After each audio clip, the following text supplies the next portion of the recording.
যুবদলের ৪৭তম প্রতিষ্ঠা বার্ষিকী উপলক্ষে মোংলায় কিন্তু নানা আয়োজনে যুবদলের এই প্রতিষ্ঠা বার্ষিকী শুরু হয়েছে।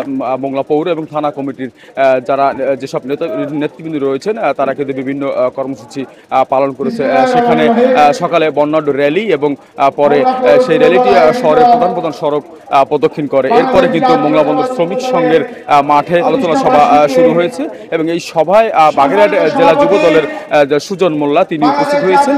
এছাড়া মোংলা এবং থানা কমিটির যেসব নেতৃবৃন্দ রয়েছেন তারাও উপস্থিত হয়েছেন।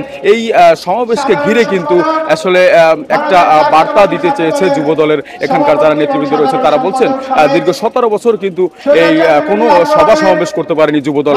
তো সেই প্রতিষ্ঠা বার্ষিকীকে ঘিরে কিন্তু তারা মোংলায় বড় ধরনের সভা করে দেখালো। আপনারা দেখেছেন গত 17 বছর বিএনপি সহ সকল অঙ্গ সংগঠনের যারা দায়িত্বে ছিল তারা কেউই কিন্তু রাস্তায় নামতে পারে নাই।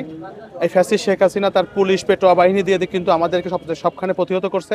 আজকে একটি উৎসবমুখর পরিবেশে পৌর যুব দলের উদ্যোগে প্রতিষ্ঠাবার্ষিকীর প্রোগ্রাম হচ্ছে। এছাড়া আমরা দেখছি যে এই সভাকে ঘিরে প্রত্যন্ত অঞ্চলের মোংলা এবং থানা কমিটির যেসব কর্মীরা দীর্ঘদিন নিষ্ক্রিয় ছিল তারাও কিন্তু উজ্জীবিত হয়েছে এবং সমাবেশে তারা যোগ দিয়েছে। এবং এই সমাবেশে যুবদলের যে নেতৃবৃন্দ রয়েছেন তারা বলছেন যে আগামী সংসদ নির্বাচনে যাতে ঐক্যবদ্ধ থেকে কোনো রকম ভুল বোঝাবুঝি নিজেদের মধ্যে থেকে থাকে সেটি ভুলে গিয়ে সবাইকে ঐক্যবদ্ধ হয়ে আগামী সংসদ নির্বাচনে যাতে জোরালো ভূমিকা রাখতে পারে এবং দলের ভারপ্রাপ্ত যে চেয়ারম্যান রয়েছেন জনাব তারেক রহমান তার হাতে তারা শক্তিশালী করতে চান।